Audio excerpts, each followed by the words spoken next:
औज़ुबिल्लाहिमिनश्शैतानिर्रजीम बिस्मिल्लाहिर्रहमानिर्रहीम। अल्लाह के नाम से शुरू जो दिलों के हाल खूब जानता है।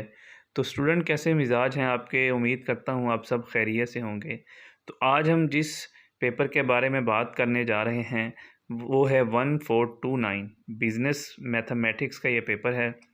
ये basically BA, BS, BCom associate degree में एक लाजमी सब्जेक्ट है। तो जैसा कि मैंने पहले बहुत सारी वीडियोस बनाई पेपर्स के, गेस्ट पेपर के मुतालिक, तो स्टूडेंट्स की बहुत अच्छी फ़ीडबैक आई। इस पेपर के लिए स्टूडेंट्स ने लातादाद मैसेजेस किए कि सर इस पेपर के लिए लाजमी कोई वीडियोस बनाएं। तो मैं बहुत दिनों से इस पे मैं वर्किंग अपनी कर रहा था। तो फिर मैंने यही सोचा कि इसके लिए ज़रूरी है कि स्पेशली स्टूडेंट्स के लिए एक मैथ के टीचर्स को हायर किया जाए जो प्रॉपर क्वेश्चंस को सॉल्व करके आसान तरीके से स्टूडेंट्स को बताए।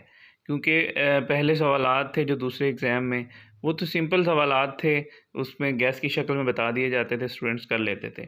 तो इसके लिए ज़रूरी था कि जो चंद सवालात जो पेपर में आ सकते हैं वो उसको हम प्रॉपर वीडियोस के ज़रिए उसको हल करके सॉल्व करके तो हम आपको बताएं। तो इस सिलसिले में मैं बहुत शुक्रगुज़ार हूँ। हमारे मैथ के प्रोफेसर साहब हैं, उनका बहुत शुक्रगुज़ार हूँ कि उन्होंने अपना टाइम दिया। तो चलते हैं, इस वीडियो को शुरू करते हैं। ये वीडियो मैंने 2 पार्ट्स में बनाई है। तो ये सबसे पहले पार्ट 1 जो आपके सामने है, तो वीडियो को शुरू करते हैं। जी, ये सवाल की स्टेटमेंट है। ये दो मैट्रिसेस दिए हुए हैं ए और बी, और उसके जो पूछा है उसने कि A B transpose if it is equal to A transpose B transpose, ये 3 ऑप्शंस हैं। ये हमने प्रूव करना है कि लेफ़्ट हैंड साइड जो है अगर राइट हैंड साइड के बराबर है तो वो स्टेटमेंट जो है वो ट्रू या करेक्ट जो है तस्वर की जाएगी। अगर ये left hand side right hand side के बराबर नहीं होती तो वो फिर इनकरेक्ट होगी। जी, इसका पहला पार्ट जो है इसकी हम लेफ़्ट हैंड साइड लेते हैं, ए बी ट्रांसपोज। हमने ए मैट्रिक्स से लिखा, बी मैट्रिक्स से लिखा, और ये ट्रांसपोज का साइन हमने ऊपर डाल दिया है। पहले हमने इनको मल्टीप्लाई किया है क्योंकि मल्टीप्लाई हो रहे हैं। रो को हम कॉलम के साथ मल्टीप्लाई करते हैं और प्लस कर देते हैं। 2 को 0 से मल्टीप्लाई किया 0 आ गया, प्लस 4 को जो है 2 से मल्टीप्लाई किया 8 आ गया। यही प्रोसेस हम इसी रो का इस दूसरे कॉलम के साथ करेंगे तो हमारे पास 8 और 12 की फिगर आ जाती है। यही ट्रीटमेंट जो है हमने इसी तरह जो सेकंड रो है इसको फर्स्ट कॉलम से मल्टीप्लाई किया, फिर इस रो को हमने फिर सेकंड कॉलम से मल्टीप्लाई किया, तो ये हमारे पास रीडिंग्स आ गई हैं। प्लस करने के बाद हमारे पास 8, 20, 12 और 6 ये रीडिंग्स बची हैं। अब हम ट्रांसपोज का मतलब होता है कि आप इंटरचेंज कर दें, या तो कॉलम्स जो हैं उनको रो बना दें या जो रोज़ हैं उनको कॉलम बना दें।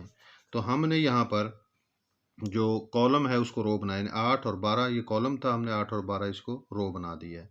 इसी तरह ये 20 और 6 को हमने रो बना दिया। अब हम राइट हैंड साइड लेते हैं। राइट हैंड साइड कहती है ट्रांसपोज एंड बी ट्रांसपोज। इसको हमने सॉल्व करना है इसी तरीके से, ए ट्रांसपोज बी ट्रांसपोज। इसमें हमने पहले ट्रांसपोज लेना है क्योंकि पहले ट्रांसपोज का साइन अलग-अलग है। ये ट्रांसपोज लेने के बाद हमारे पास ये रीडिंग्स आ गई हैं। अब हम इनको मल्टीप्लाई करेंगे उसी तरह, इन रो को पहले कॉलम के साथ, फिर इस रो को दूसरे कॉलम के साथ, तो ये रीडिंग्स हमारे पास आएंगे। और ये हमारे पास जो है final A transpose B transpose का ये हमारे पास रीडिंग्स आ गई हैं।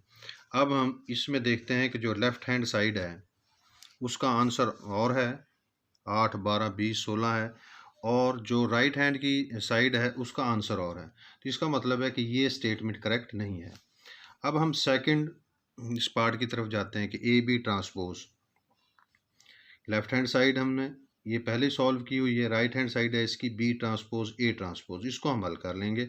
बी ट्रांसपोज ए ट्रांसपोज ये हमने रकमें लिखी, इसको पहले हम ट्रांसपोज लेंगे यानी इंटरचेंज करेंगे रोज़ को और कॉलम्स को। उसके बाद हमने मल्टीप्लाई किया तो ये हमारे पास रीडिंग आ गई। तो ये रीडिंग भी जो है जो राइट हैंड साइड वाली है लेफ़्ट हैंड साइड के साथ टैली नहीं कर रही, इसलिए ये स्टेटमेंट भी इनकरेक्ट है। इस तरह हम पार्ट 3 की तरफ आते हैं। A B transpose is equal to B A transpose. इसमें जो लेफ़्ट हैंड साइड है ये हमने सॉल्व की हुई है पहले दोनों पार्ट्स के अंदर। तो इसकी अब हम लेफ़्ट हैंड साइड जो है राइट हैंड साइड लेते हैं, बी ए ट्रांसपोज। ये हमने लिखा, इसलिए हमने स्टेटमेंट लिख दी। इसमें पहले हम इनको मल्टीप्लाई करेंगे, मल्टीप्लाई करने के बाद अब हम इसका जो है वो ट्रांसपोज लेंगे।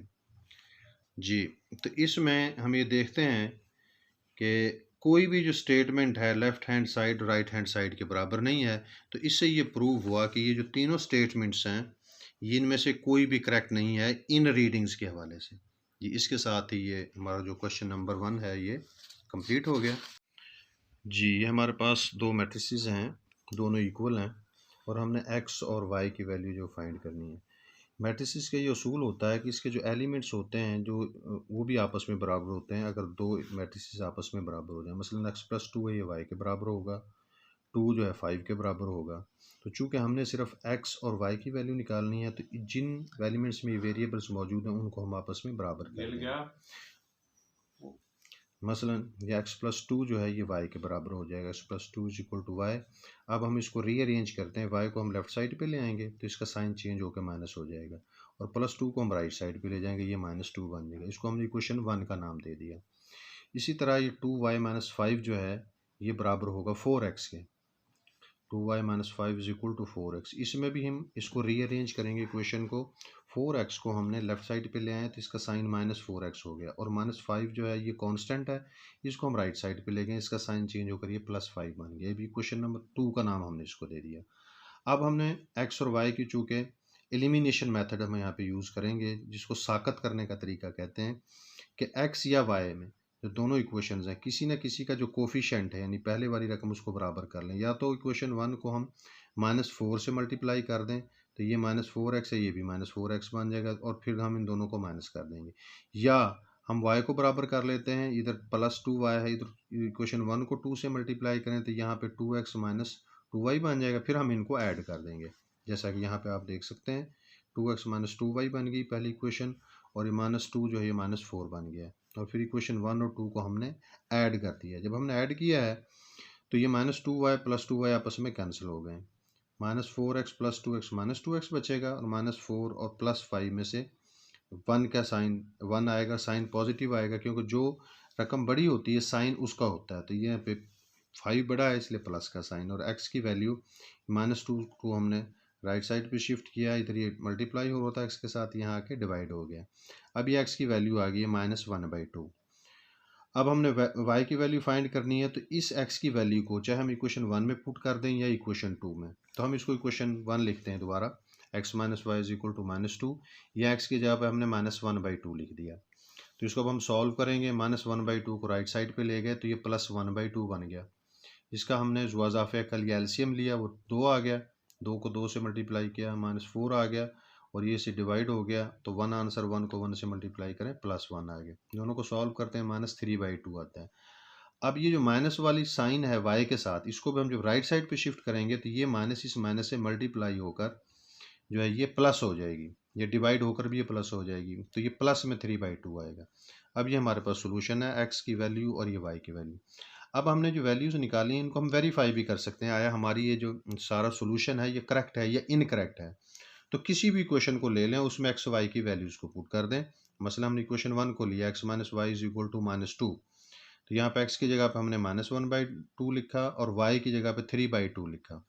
इसको हम सॉल्व करते हैं तो इधर भी -2 आ जाता है लेफ्ट हैंड साइड पे, और राइट हैंड साइड पे भी यहाँ पे ऑलरेडी जो है -2 मौजूद है, तो left hand side right hand side के बराबर हो गई है।